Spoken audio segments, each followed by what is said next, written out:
Assalamualaikum warahmatullahi wabarakatuh. Waalaikumsalam Mohon warahmatullahi maaf Pak Kepala wabarakatuh. mengganggu waktunya sebentar. Siap siap. Niki terkait tugas dari program guru penggerak itu Ya, menanyakan siap. kepada Bapak Kepala Sekolah terkait kekuatan dan aset yang dimiliki oleh sekolah. Iya. Jadi menurut Bapak Kepala Sekolah selama menjabat sebagai Kepala Sekolah bisa dijelaskan aset-aset yang ada di sekolah kita Pak Kepala? Ya, siap. Jadi terima kasih ya, perkenalkan, udah kenal semua ya. Nggih. Ya. Bisa memperkenalkan diri lagi Pak Kepala? Jadi terkait aset-aset yang kita miliki, terutama aset manusia, ya, aset manusia mulai dari siswa kita ini kan sangat banyak, ya, sangat banyak, ada 1.100 dari berbagai macam komponen lah. Alhamdulillah kalau lihat potensi anak-anak, kalau kita identifikasi anak-anak kita sebetulnya luar biasa, tinggal bagaimana kita mengolahnya, bagaimana kita membimbing anak-anak kita. Terbukti ada anak kita yang sampai bisa lulus beasiswa Indonesia Maju, bisa sampai mewakil NTB sampai 4 orang, itu kan luar biasa. Ini dari segi siswa, dan budaya siswa itu cukup bagus lah. Jadi kebanyakan anak kita bahasa kita halus, itu ramah, ya, kan suatu modal yang baik. Tinggal dimaksimalkan karakter anak-anak kita. Ada 1-2 yang memang sepertinya kurang semangat atau tidak, bahkan ada yang tidak mau sekolah. Okay. Ya, kita usahakan dengan segenap daya upaya untuk anak-anak yang rentan putus sekolah itu menjadi anak yang mau sekolah. Melalui program apa Pak? Ya, programnya itu ARPS itu. Jadi anak yang misalkan sudah sekian hari nggak masuk, ya harus di home visit oleh guru BK sama wali kelasnya. Apa masalahnya, terus bagaimana solusinya. Kalau terpaksa ternyata nggak bisa, kita juga bekerja sama dengan instansi yang lain, yaitu Kadus atau RT atau Pak Kades. Karena di usia sekolah, anak itu harus sekolah. Jangan sampai anak di usia sekolah tidak sekolah. Karena ada beberapa siswa yang seperti itu anak kita. Kita programkan, kita kunjungi, kita maksimalkan anak-anak yang tidak mau sekolah supaya dia bersekolah. Termasuk program kita ya. Kemudian dari sisi Bapak Ibu Guru, saya kira Bapak Ibu Guru punya potensi yang sebetulnya kalau kita maksimalkan luar biasa. Karena dari segi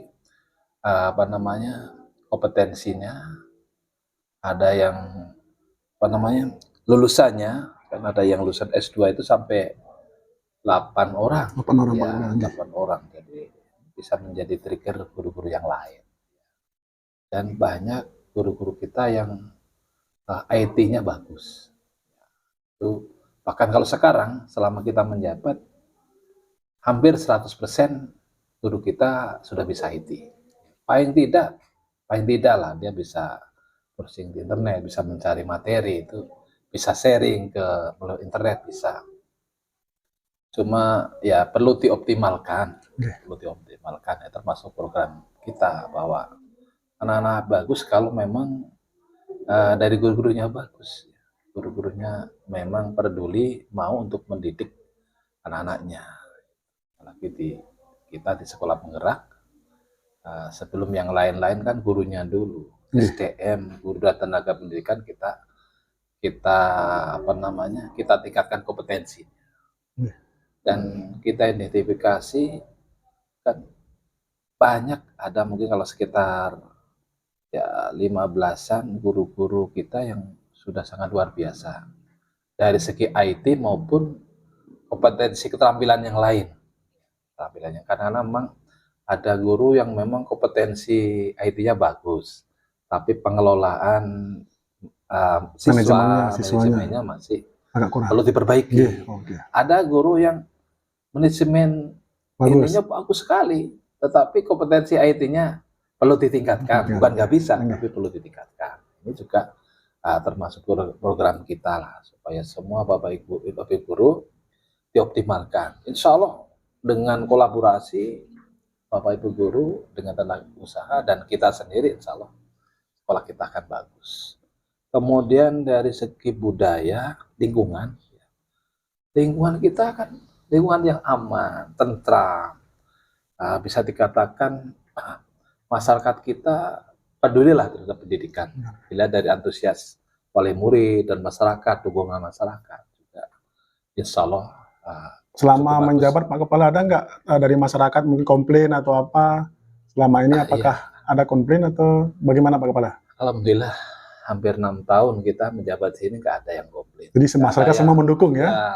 Semuanya mendukung dan bahkan kita lihat bangunan-bangunan yang ada SMA Sakra sebagian besar ruang kelas itu dibuat oleh wali murid. Bukan dari pemerintah tapi dari wali murid. Nah ini menunjukkan dukungan masyarakat luar biasa seperti itu. Juga budaya masyarakat kita cukup santun, bahasanya bagus, tidak ada istilahnya kericuan,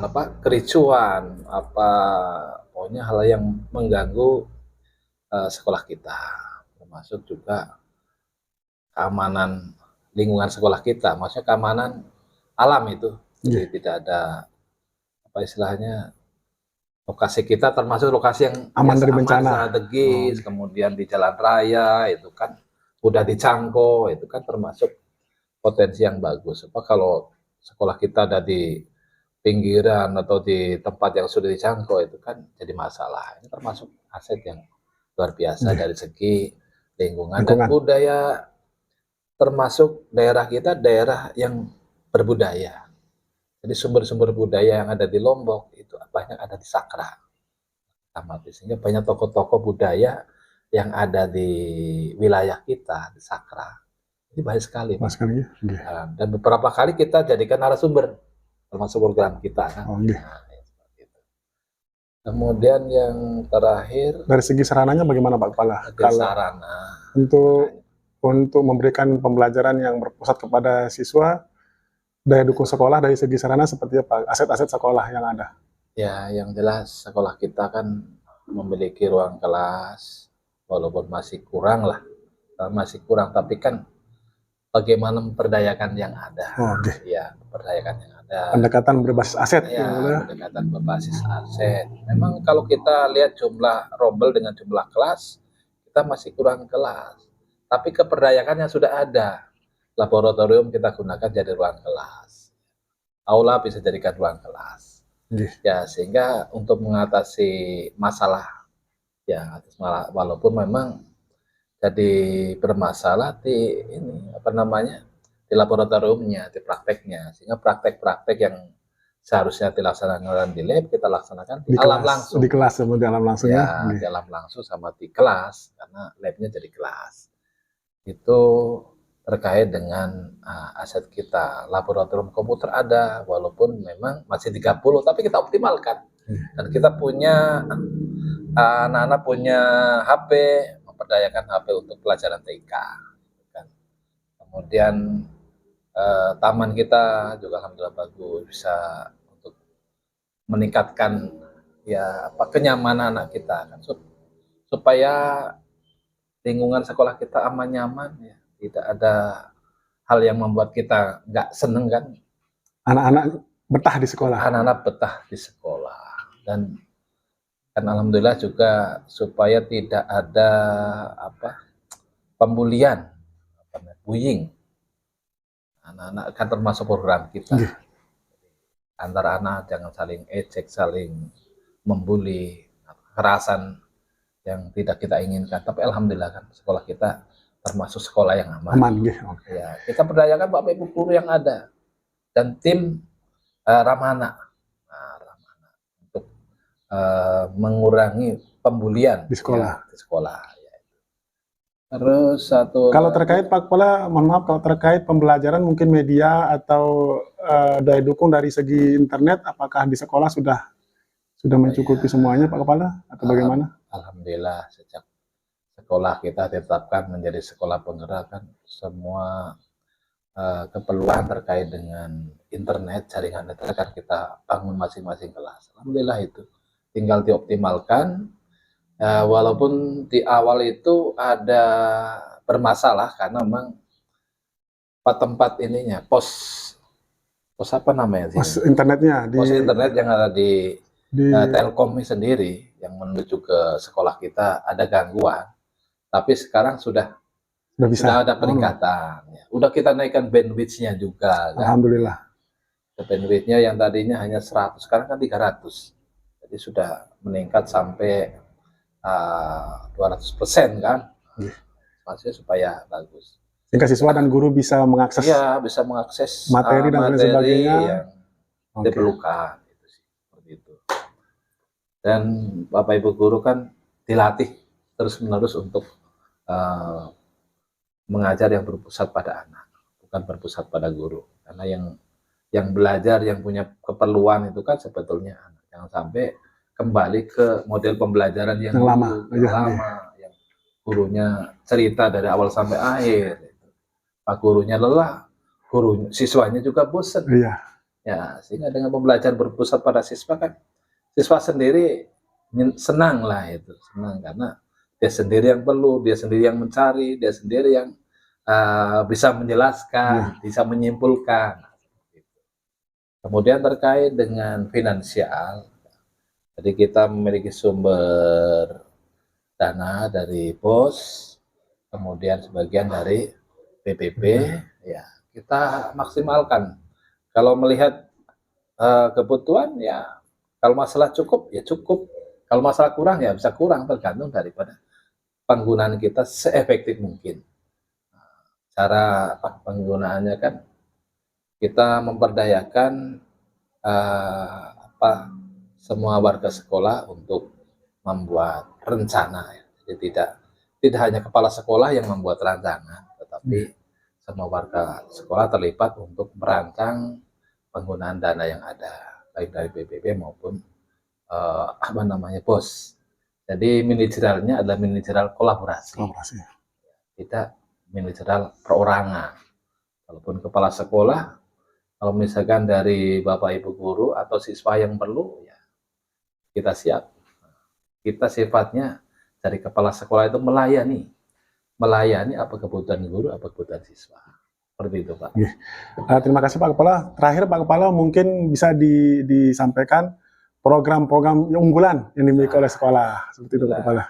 Sesuai dengan visi misi sekolah, ya bahwa sekolah kita itu kan sekolah penggerak, memiliki visi religius, otomatis pertama itu kan karakter, ya pembentukan karakter. Bagaimanapun hebatnya skill type-nya luar biasa, tapi kalau karakternya jelek, ya tidak ada manfaatnya. Jadi pertama karakter. Jadi melalui INTA, ngaji setiap pagi, ini program unggulan kita. Kemudian apel, kemudian pramuka, ini juga termasuk unggulan kita kan, pembentukan karakter. Setelah berjamaah seperti itu. Kemudian di bidang sains kita unggulkan juga seperti OSN, FLSN, O2SN, itu juga menjadi program unggulan kita. Juga P5 ini kan juga termasuk induknya dari pembentukan karakter. Ini termasuk unggulan kita, Pak. Itu jadi program unggulan, Pak. Oke, terima kasih Pak Kepala atas kesempatan dan waktu luangnya. Untuk kedepannya harapannya Pak Kepala seperti apa Pak Kepala? Ya, harapan kita dengan kita bersama-sama kolaborasi semua warga sekolah, dari kita guru, tenaga pendidik, dan semua warga sekolah berkolaborasi untuk memimpikan apa yang menjadi cita-cita kita, yaitu menjadi sekolah yang siswanya memiliki karakter yang bagus dan memiliki kompetensi yang bagus. Dan yang kita harapkan, jadi karakter dan kompetensi. Itu sih. Terima kasih Pak Kepala, kalau gitu waktunya mohon maaf Pak Kepala mengganggu. Nggak apa-apa, itu saja.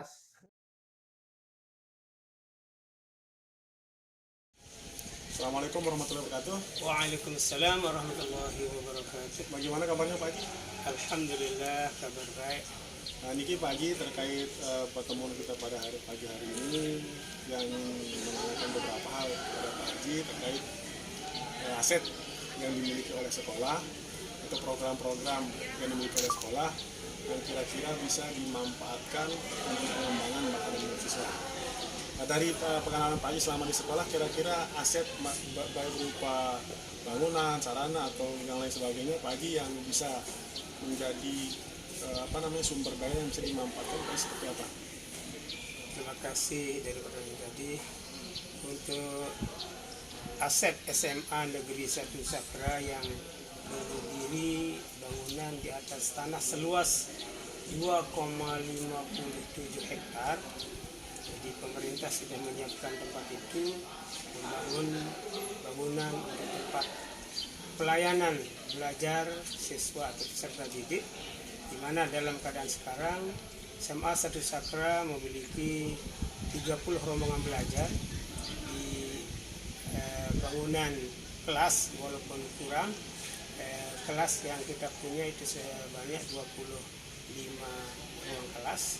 Kekurangannya kita pakai ruangan lab yang seyogianya dipakai untuk praktik, tetapi karena situasi sekarang kita butuhkan ruang kelas, maka lab-lab itu kita ubah menjadi ruang kelas, sehingga jumlahnya 30 rombel dan pelayanan kita kepada peserta didik memenuhi dari segi pelayanan pembelajaran. Jumlah bangunan ruang kelas seperti tadi, ruang kelas 25 ruangan, terdiri juga dari ruang kepala sekolah, ruang tata usaha atau TU, ada satu ruang BK, kemudian ada lab itu juga sampai sebagai kelas kita juga fungsikan sebagai lab. Ada lab kimia, ada lab biologi, ada lab multimedia, ada lab komputer, ada lab bahasa, kemudian ada lab fisika juga sebelah sini. Kemudian selain dari itu juga kita punya pembinaan ruang musola yang luasnya cukup representatif, yang seluas 25 kali 25, walaupun itu dari jumlah siswa kita 1.100 yang tidak memungkinkan untuk sholat berjamaah ketika zuhur itu, maka kita laksanakan secara 2 tahap. Aset musola ini Pak Haji biasa digunakan untuk apa kira-kira? Untuk pembinaan imtak, aset musola yang luas ini kita gunakan pagi untuk pembinaan imtak, iman dan takwa. Selain dari juga pusat sentra kegiatan-kegiatan siswa yang lain, itu karena luasnya cukup luas, jadi luasnya 25 kali 25 meter untuk meningkatkan keimanan dan ketakwaan dan pembinaan karakter siswa. Selain dari itu juga ada kita punya aula di samping sebagai ruang untuk meeting guru ketika rapat, juga ada kita gunakan sebagai multiguna tempat olahraga, tenis meja, kemudian badminton dan juga kegiatan-kegiatan lain. Ada ruang podcast juga kita sudah siapkan, yang 1 tahun yang sudah lewat kita sudah bangun itu. Itu dimanfaatkan biasanya Bapak Haji untuk mengembangkan minat bakat siswa dan untuk memberikan pelatihan dan publikasi apa yang kita miliki. Kemudian ketika ada waktu kepala dinas atau kabit SMA SMK, kita beri informasi, kita ajak ke sana untuk cari informasi terkait dengan kebijakan pemerintah pendidikan. Kita wawancara di tempat itu supaya lebih fokus. Intinya untuk mensosialisasikan SMA. Untuk sosialisasikan SMA, untuk publikasikan ke masyarakat. Kemudian kita punya juga selain dari itu pengembangan bakat siswa, ada kita punya lapangan yang kita siapkan untuk pengembangan bakat olahraga. Ada basket, ada futsal, ada voli, ada takraw, juga ada juga lapangan untuk pengembangan bakat silat. Itu ada kita siapkan di lapangan yang hijau, di sebelah. Jadi ada kita 2 lokasi lapangan, ada lapangan hijau itu kita siapkan untuk karate dan silat supaya tidak kena babak belur kalau di lapangan basket juga lecet ya.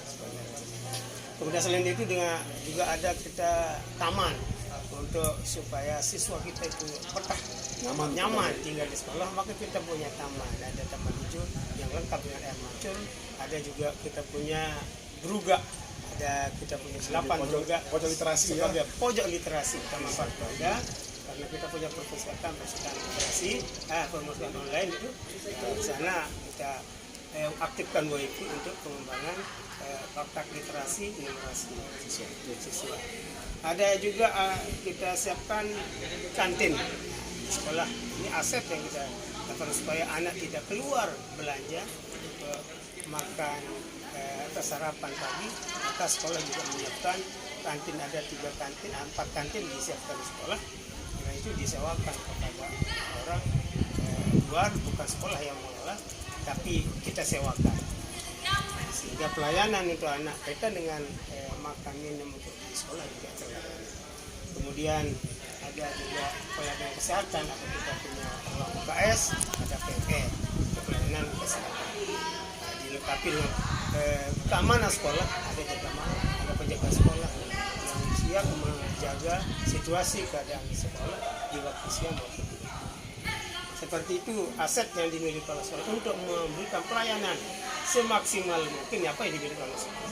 Kalau terkait pembelajaran Pak Haji, kalau terkait pembelajaran di dalam kelas, ada nggak kira-kira aset yang sudah disiapkan oleh sekolah, kekuatan sekolah yang untuk menunjang proses pembelajaran? Oke, untuk pembelajaran di dalam kelas, sekolah sudah menyiapkan LCD yang alhamdulillah sekarang ini sudah kita punya LCD lebih dari 10 ruang kelas yang kita pasang siap pakai di dalam ruang kelas, dan begitu guru masuk kalau butuh LCD kita sudah siapkan dan dilengkapi dengan WiFi. Ada 20 ruangan sudah siap dengan pasang WiFi.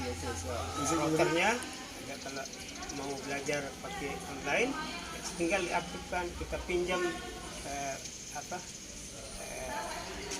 kita Buatkan akun ya, akun. Kemudian ada fasilitas sekolah yang kita pinjam di sekolah, ada kalau bawa HP ya, kalau enggak pinjam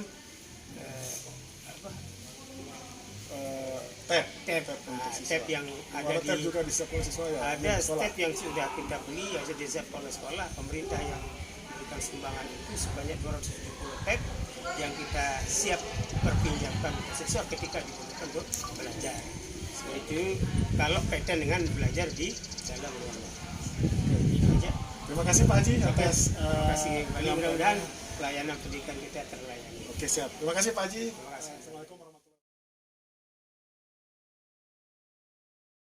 warahmatullahi wabarakatuh. Waalaikumsalam. Zara, Pak Guru minta waktunya sebentar ya, santai saja. Jadi ini terkait program sekolah yang selama ini Zara alami di sekolah. Kira-kira program-program yang ada di sekolah yang kira-kira dapat berdampak positif pada murid untuk pengembangan bakat dan minat murid. Seperti apa, Zara? Silakan. Baik, yang saya tahu ya, program sekolah yang akan berdampak bagi para siswa di sini, yaitu yang pertama itu ada namanya Sabtu Budaya.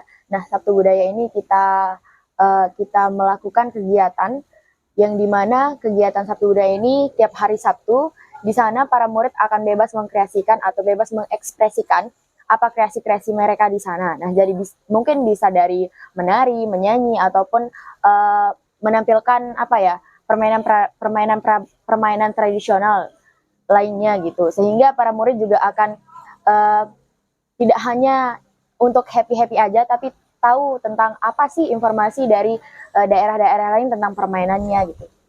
Termasuk bakat-bakat yang siswa dapat berkreasi di situ ya,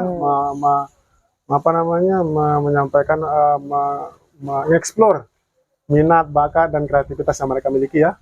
Nah, kemudian ada lagi yang lain selain Sabtu Budaya, ada program yang satunya itu ada program dari Humas SMA Negeri 1 Sakra, yaitu kami memiliki tim namanya Jurnalistik GPS, namanya Jurnalistik Tim Semansasak. Nah, di sini itu tugas kami, bukan sih tugas, kayak kegiatan kami itu memvideokan semua kegiatan-kegiatan yang ada di sekolah kita, entah itu nanti ada sosialisasi dari luar ataupun apa.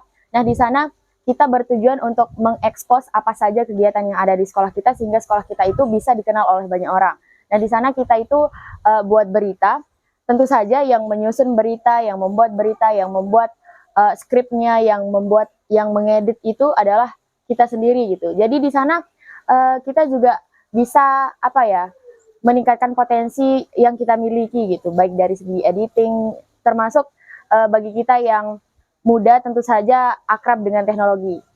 Apakah ini bisa ditelarkan ke teman-teman teman-teman Zara yang lain, teman-teman murid-murid yang lain? Maksudnya apakah khusus hanya untuk timnya atau bisa dikembangkan ke murid-murid yang lain? Bisa banget Pak, malahan kita mencari teman-teman yang sangat membuka lowongan buat teman-teman yang mau bergabung dengan kita semua gitu. Nah, kebetulan Zara kan juga dari OSIS, Ya. dari anggota OSIS nih. Nah, kira-kira di OSIS ada nggak program-program sekolah yang dirasakan yang bermanfaat untuk sekolah? Contohnya misalkan dari pramuka, dari PMR atau dari yang lain-lain dan sebagainya. Ada nggak kira-kira yang kira-kira? Apa ya? Atau yang meningkatkan kompetensi Zara dalam baik Mungkin pembelajaran maupun kreativitas yang lain, keterampilan yang lain. Mungkin kalau dari OSIS sendiri ya Pak, kan kalau kita lihat gitu tiap hari Jumat itu kan kita ada kegiatan apa ya, keislaman gitu kan. Tiap Jumat itu kita tiap perwakilan itu harus ada perwakilan untuk melakukan tausiah gitu. Oh ya. Tausiah. Jadi artinya Jumat religi ya, Jumat religi ya. jadi dari kegiatan tersebut kita bisa apa ya, melatih public speaking kita, nggak hanya cuman diem aja gitu. Jadi melatih bagaimana keterampilan berbicara dari siswa-siswa yang ada. Jadi tidak semua siswa itu memiliki kesempatan ya untuk menyampaikan, tidak dipilih maksudnya. Jadi setiap yang punya kemampuan itu bisa menyampaikan. Ya. Gitu. Oke, terima kasih Sarah atas waktunya. Terima kasih Pak Gedi. Ada lagi yang mau disampaikan? Dadah. Oke, terima kasih. Sekian, assalamualaikum warahmatullahi wabarakatuh. Waalaikumsalam.